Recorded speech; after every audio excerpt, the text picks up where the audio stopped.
बुलेटिनमध्ये घेऊयात राज्यासह देश विदेशातील 100 बातम्यांचा सुपरफास्ट आढावा।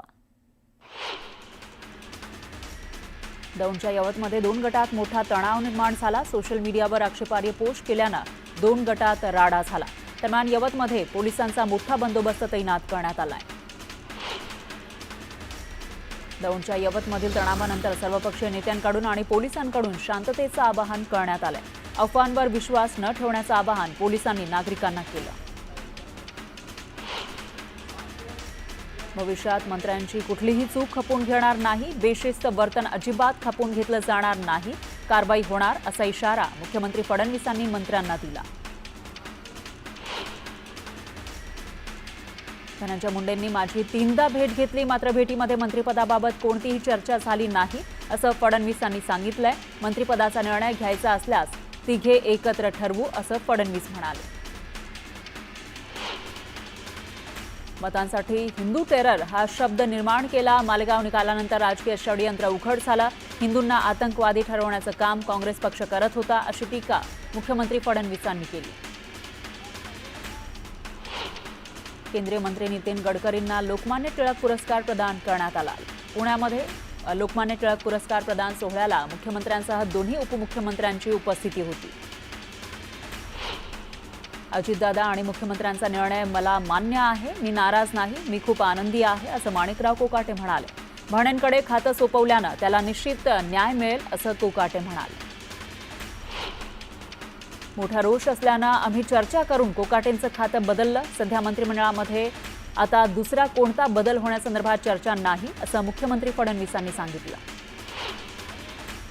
फक्त खातं बदलून चालणार नाही, खातं बदललं म्हणजे कोकाटेंनी काहीही करण्याची सूट आहे अशी टीका अनिल परब यांनी केली आहे। आरोप असलेल्या मंत्र्यांवर राजीनाम्याची कारवाई झाली पाहिजे अशी मागणीही अनिल परब यांनी केली। भाजप आणि शिंदेंसोबत गेल्यानंतर अजितदादांनी मलाही कृषी खात्याची ऑफर दिली होती, मात्र ग्रामीण भागातील मंत्री असला तर तो जास्त न्याय देऊ शकेल, त्यामुळे मी त्यावेळी कृषी मंत्री होण्यास नकार दिल्याचं भुजबळांनी सांगितलं। परवाना परत केला याचा अर्थ सुटका होत नाही, चोरानं चोरीचा माल पोलिसांना दिला असं म्हणत अनिल परब यांनी गृहराज्यमंत्री योगेश कदम यांच्यावर निशाणा साधला। सावली बारमध्ये डान्स बार सुरू होता हे सिद्ध झालंय। आता गृहराज्यमंत्र्यांनी त्यांची सुटका नाही असं अनिल परब म्हणाले। आतापर्यंत सावली बारवर 4 वेळा छापा पडला। मुख्यमंत्र्यांकडे सर्व पुरावे दिलेत। मुख्यमंत्र्यांनी कणखरपणा दाखवून गृहराज्यमंत्र्यांचा राजीनामा घेतला पाहिजे असं अनिल परब म्हणाले। मांडेकर गोळीबार प्रकरणानंतर अजित पवारांनी पक्षाच्या नेत्यांना आणि कार्यकर्त्यांना सल्ला दिला। कुठे चौफुल्याला जाऊन तडफडू नका, कुठेही जाऊन ठोय करू नका असंही अजित पवार या कार्यक्रमावेळी बोलताना म्हणाले। पुण्यात अजित पवारांना आपल्या भाषणातून फटकेबाजी करत आपल्या शैलीमध्ये त्यांनी कार्यकर्त्यांना तंबी दिली। तुम्ही आता राष्ट्रवादी काँग्रेसचे पदाधिकारी आहात, कधी कुठे काही चूक होऊ देऊ नका असा इशारा अजित पवारांनी दिला। ठाकरे गटाचे नेते माजी खासदार राजन विचारे यांच्या वाढदिवसानिमित्त कार्यकर्त्यांनी ठाण्यात बॅनरबाजी केली। बाप तो बाप रहेगा याचे बॅनर झळकवले। यामधून शिंदे गटाचे खासदार नरेश मस्के यांनी टोला लगावला। वर्ध्याच्या हिंगणघाटात राष्ट्रीय महामार्गावर शरद पवारांच्या राष्ट्रवादीनं चक्काजाम आंदोलन केलं। कलोडे चौकातील अतिक्रमणधारकांना पक्के घरपट्टे देण्याची मागणी करण्यात आली। चक्काजाम आंदोलनामुळे तासभर वाहतूक कोंडी झाली होती। धाराशिवमध्ये पवनचक्की कंपनी विरोधात उपोषणाला बसलेल्या शेतकऱ्यांचं आंदोलन चिखळलं। शेतकऱ्यांनी उपोषण स्थळ सोडून रस्त्यावर आंदोलन सुरू केलं। गेल्या 5 दिवसांपासून उपोषणाची दखल न घेतल्याचा आरोप करण्यात आलाय। वर्धा नगर परिषद कार्यालयामध्ये हॉकर्स युनियनच्या अध्यक्षांना आत्मदहनाचा प्रयत्न केला।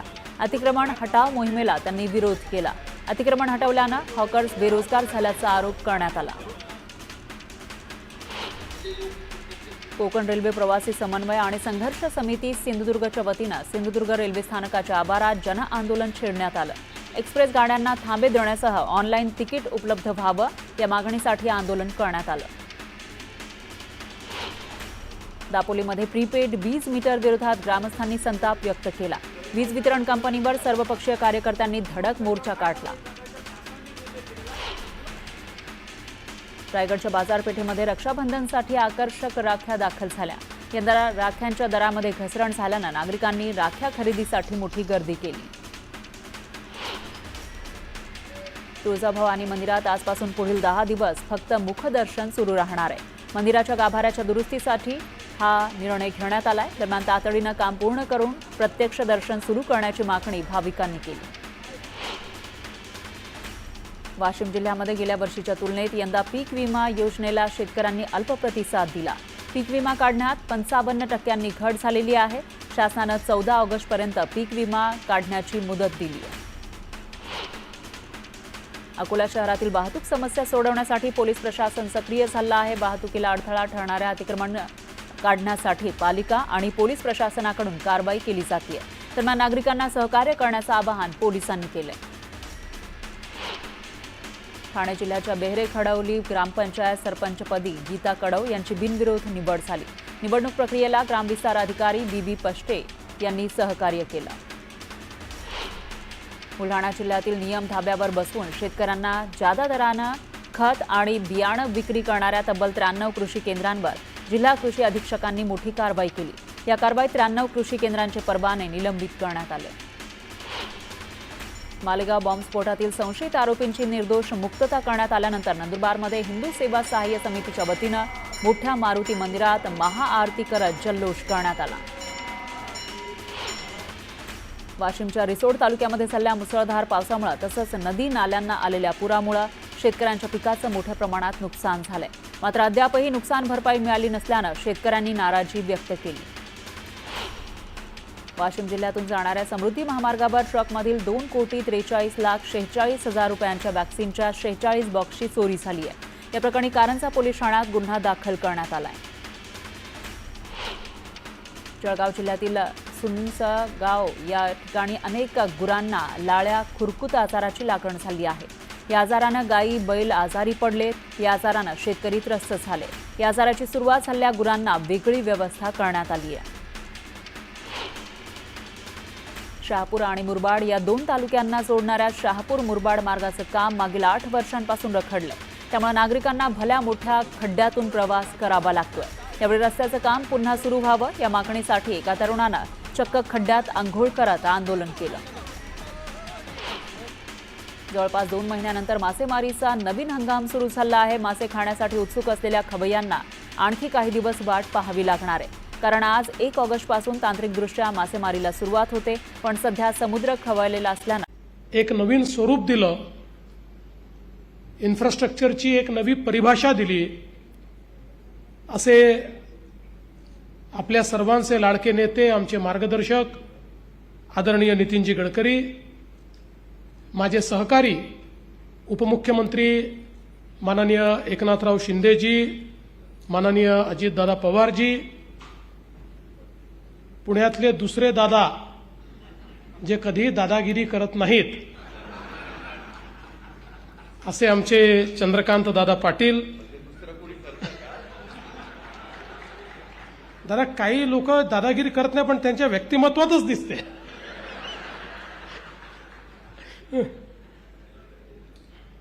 या ट्रस्टचे अध्यक्ष आणि कार्यक्रमाचे अध्यक्ष डॉक्टर रोहित टिळक, माजी मुख्यमंत्री आदरणीय सुशीलकुमार शिंदेजी, डॉक्टर प्रणाली टिळक, डॉक्टर गीताली टिळक, या ठिकाणी समोर उपस्थित असलेले माधुरीताई मिसाळ, प्रकाशजी जावडेकर, अभयजी फिरोदिया, डॉक्टर एस बी मुजुमदारजी, किरण ठाकूरजी, भीमराव अण्णा टापकीर, प्रशांत ठाकूर, महेश बालडी, अमित गोरखे, विजय शिवतारे, बापूसाहेब पठारे, विश्वजित कदम, हर्षवर्धन पाटील, बाळा भेकडे, धीरज घाटे, सर्वच उपस्थित सन्मान्य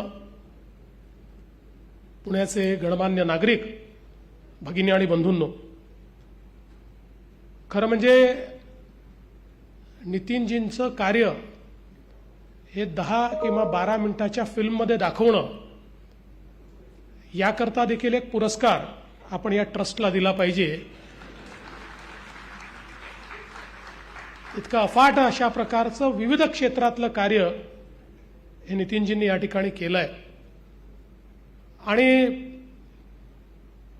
लोकमान्य टिळकांच्या नावाने हा पुरस्कार जो देशातला एक अतिशय मानाचा पुरस्कार समजला जातो, ज्या लोकांना हा पुरस्कार यापूर्वी मिळाला आहे त्यांची यादी देखील आपण बघितली. लोकमान्य टिळकांच्या संदर्भात खरं म्हणजे काही वेगळं सांगण्याची आवश्यकता नाही,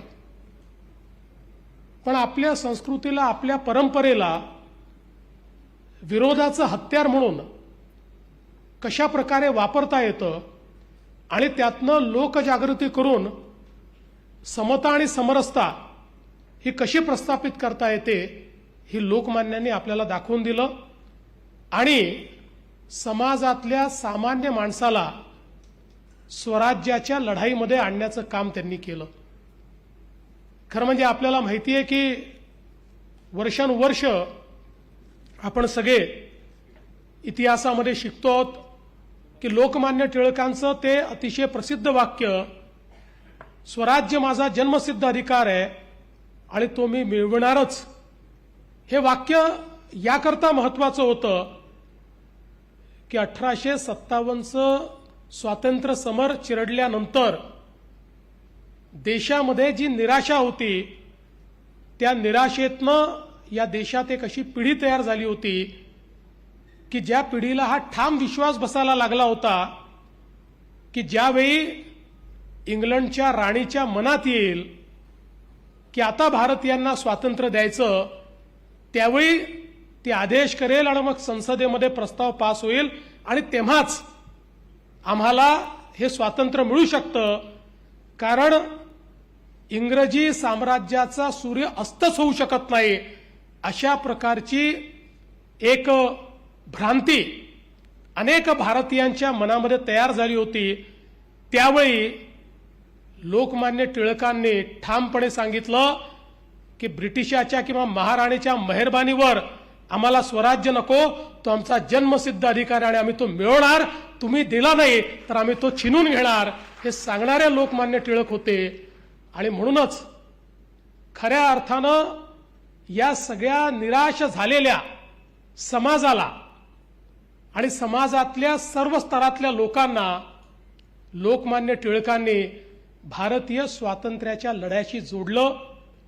खंडित विखंडित अशा समाजाला वेगवेगळ्या उत्सवांच्या माध्यमातनं, सामाजिक अभिसरणाच्या माध्यमातनं पुन्हा एकदा एकत्रित आणलं आणि त्यांच्या माध्यमातनं एक मोठा असंतोष तयार केला, जो पुढे आपल्याला भारतीय स्वातंत्र्य लढ्यामध्ये पाहायला मिळाला. आणि खऱ्या अर्थानं लोकमान्य टिळक एक द्रष्टे नेता होते.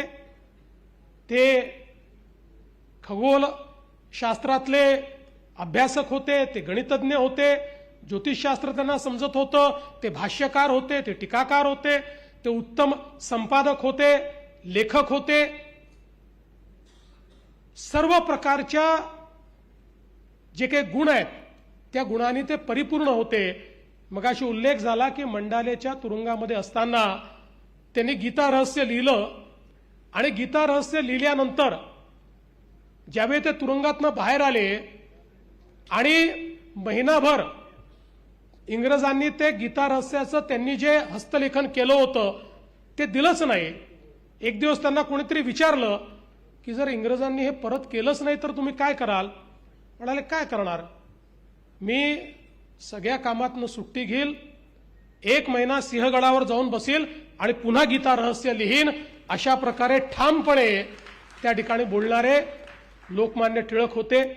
आणि म्हणून मला असं वाटतं की खरोखर ज्या बाण्यानं त्यांनी काम केलं तोच बाणा आधुनिक या भारतामध्ये ज्या व्यक्तींच्या कार्यामध्ये दिसतो, अशा व्यक्तींना हा पुरस्कार दिला जावा, ही संकल्पनाच अतिशय विलक्षण अशा प्रकारची आहे. आणि मी असं म्हणेन की या सगळ्या हा जो काही लोकमान्यांचा बाणा आहे, हा बाणा ज्यांच्या अंगी आपल्याला ठाई ठाई दिसतो ते म्हणजे माननीय नितीनजी गडकरी आहेत. आणि म्हणूनच या पुरस्काराकरता अतिशय पात्र व्यक्तीची निवड ही आपण या ठिकाणी केली, याबद्दल कोणाच्याही मनामध्ये शंका नाही. खरं म्हणजे Nitinji is not a मिअर leader, Nitinji is a innovator. ते नेते नाहीच आहेत, ते संशोधक आहेत. कृषीच्या क्षेत्रातलं संशोधन असो, इंजिनिअरिंगच्या क्षेत्रातलं संशोधन असो, विज्ञानाच्या क्षेत्रातलं संशोधन असो, कुठल्याही क्षेत्रामध्ये म्हणजे अनेक वेळा लोकांना त्यांच्याकडे नेमकी डिग्री कुठली आहे हा प्रश्न पडतो. कारण ते ज्यावेळेस वैद्यकीय क्षेत्रात जातात तेव्हा डॉक्टरपेक्षा जास्त ज्ञान असतं. ते एखाद्या इंडस्ट्रीमध्ये गेले तर त्याच्या स्थापकापेक्षा 4 जास्त आयडियाज त्यांच्याकडे असतात. कृषी क्षेत्रामध्ये तर त्यांनी इतके प्रयोग केले की या क्षेत्रामध्ये अनेक गोष्टी या बदलण्याचं काम हे नितीनजींनी केलेलं आहे.